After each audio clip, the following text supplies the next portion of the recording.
Welcome, guys. This is, I don't know what tip number this is anymore. I'm losing track.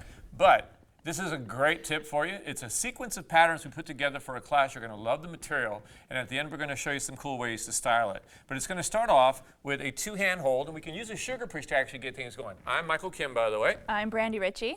All right, now we got that out of the way. We're starting off with a sugar push just to get the pattern moving. Count 1, 2, 3, and 4, 5, and 6. Now I'm going to back up a couple of steps, doing a slight prance lead on the 1 and the 2. I'm going to raise the right hand to go out and over the lady's head as I turn her to her left. 3 and 4. And on beat 4, guys, I'm moving in the same direction as the lady, which means I'm moving to my left.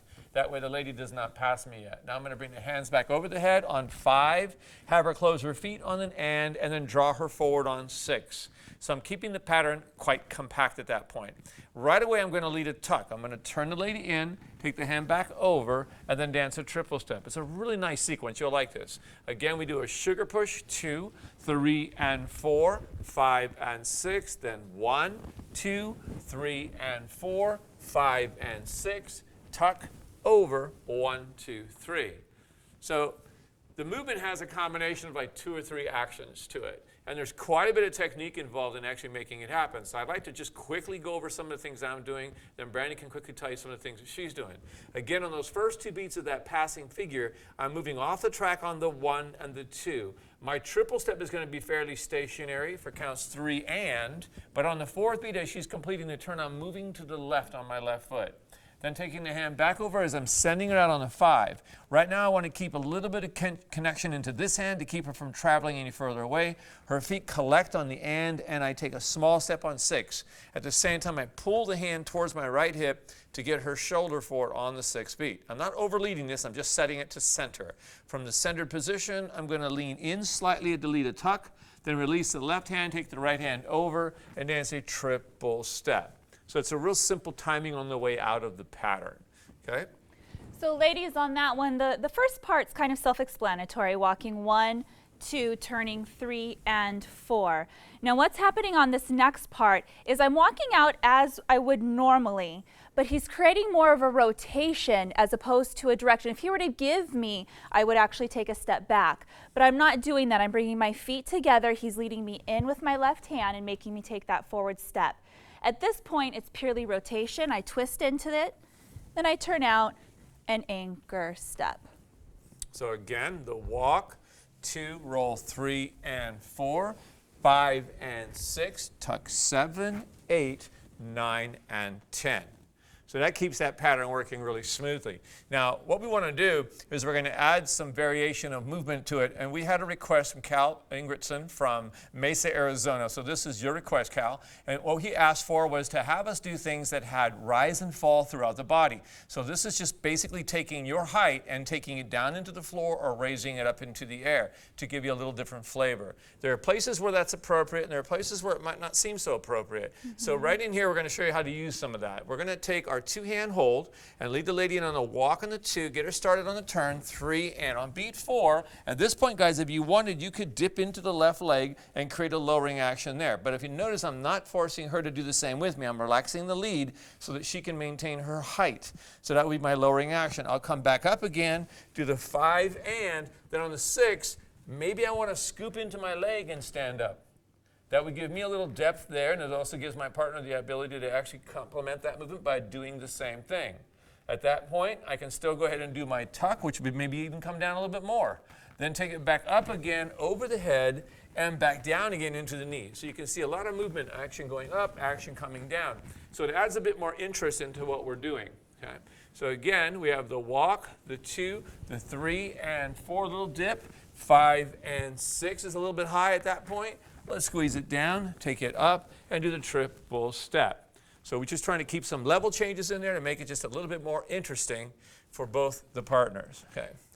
So ladies, on that one, you have 2 different options. If the guy doesn't do any styling, then you're pretty open. So let's give you one that's up and then one that's down. So the first one that's down is the one we just did a second ago, 5 and 6, and I could actually lower into my knee, a nice leg line in the back, turning it out, 5 and 6. Now if I wanted to take that up instead, I could go 1, 2, 3, and 4, 5 and 6 on this, I could actually take it up and then come back out of it, anchor step. And the guy can do the same. So when you feel her going up in here on your tucking action, when she pops up, you stretch up onto your toes. You don't always have to do the same thing. I can actually go down when she goes up. So when she's popping up in the air, I'll go down into the knees, come back up again, and do the turn. So again, that's one place that you can make a different movement work for you. Okay? So we have the walk, the 2, the 3, the 4, 5, a 6, taking it up, then down, 1, 2, 3. Or vice versa, I could go down, she could go up. Okay, so it gives you kind of a nice little action going here. When we come back, we're going to show you what that looks like with a little bit of music, so we're going to kind of play with that. And then we have a special treat for you right after that, so stick around.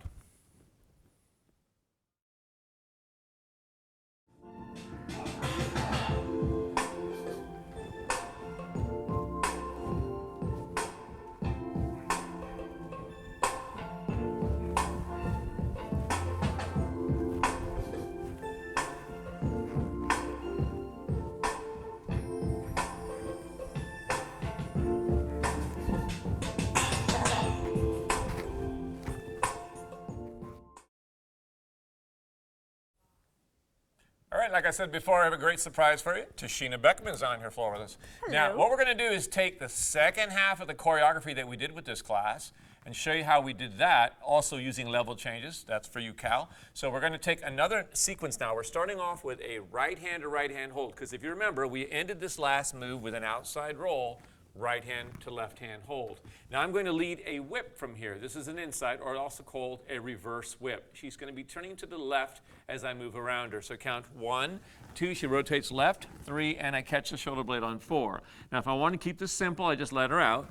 5, 6, 7, and 8. But you know me better than that. I don't do anything that simple. So we're going to do the same setup. Coming in, count 1, 2, 3, and 4. And I'm going to open her up next to me. 5, 6. From here, we're going to spin past each other, 7 and 8, and walk out the last 2 beats, 9, 10. You can also do the turn as a single rhythm and then do your anchor at the other end. It really doesn't matter. As long as you have a good connection at the end, you can start your next pattern. Again, from this angle, count 1, 2, 3, and 4. Walk around the corner, open it up, pass each other, 2 walking steps in place. Now, a couple of tricks for the opening it up part. When I go under, 1, 2, 3, and 4. My right arm is underneath her arm. As she steps around the corner, I'm going to take the hand away from the back and raise her arm, then come up over the top. So this is one way of doing it. The other one is to slide right down the back of the arm and catch it. The advantage to the lifting and opening is it actually helps the lady rotate outwards to make this catch more dynamic, or stronger catch. And as I said before, we could actually walk the turn. Walk, walk, and then triple step, the end of the turn. So you can do it either way. Don't panic, because it's an intermediate to advanced level, and by then you should know very quickly how to adjust your footwork to start your next move on a 1 count again. So now we talked about adding the level changes to this. Well, here's a couple places you can do this. We're bringing the lady in on the 1, 2, catching 3 and 4. Even on the 4, if we wanted, we could scoop the 4. Actually come around the corner and dip into the knees and come back up. Come around the corner on the 5, and on the 6, take it into the knee. Then make a quick turn, 7 and 8, walk the 9 and the 10, which by themselves could also be something that went down and came up. So the idea is to look for opportunities where you could do the movement without it taking away from the pattern. Okay? Again, under 1, 2, 3, and 4, 5, 6 in the knees, all the way back around, 2 walking steps around the corner to face your partner. Option number 2, let's take it the other direction, we'll go up with it. Now we're going to dance the same entrance, 3 and 4, and as we come around a corner and we step out, instead of just going into the knee and down, we're going to go up and then down, or flick and then down. You can do anything you want with the leg. You can kick it out and come down, or you can leave both feet on the ground and just stretch yourself up, and then make the same turn around, walk, walk. So if you have a good enough connection, you can kind of feel from your partner where they're going up or down. That's pretty obvious. If you can't feel it, just look over your shoulder at your partner. It's not a bad idea to actually have some eye contact. Yep. Okay? And then there's that. Okay? Count 1, 2, 3, and 4, 5, 6. Take it up, down. 1, 2, 3. Walk, walk. So again, in that one, I did not turn. I let her do the turn. So you could do either one. Okay? So Tashina can tell you her part, what she does with that. So for the level change going down, going into it, 1, 2, 3, and 4, 5, 6. I lower into my right knee bending, and I allow my right shoulder to open. This creates torque, and I get a nice connection here on his right hand and the inside of my palm on my left hand. Get the connection and the torque, and I come out of it, turn, and then you triple step or whatever rhythm you choose, either walk, walk, or triple step there. And then for the level change that goes up, 1, 2, 3, and 4, 5. If you're going to do the flick, it's and with your right foot, flick on 6, and then down. You can, like Michael said, you can kick it up. You can just leave both feet on the floor, whatever is most comfortable. So play with that. You may also want to go in the same direction as the lady and do more of a low shape to her high shape. So when she goes out there, you may want to get down in the knee a little bit like this, but you got to keep this arm tone so that she can use that. Boom, and then the spin. Even if I go the other way, I might want to go down and have her go up. And it still gives you that real nice connection, and it gives you that nice look in the pattern. Okay, so again, just like the last sequence I did with Brandy, we're going to go ahead and show you what a little bit of this looks like to the music, and at the very end, I'm actually going to dance both of them back and forth, going through the sequences put together, so you can see the whole sequence. So stick around, we'll be right back.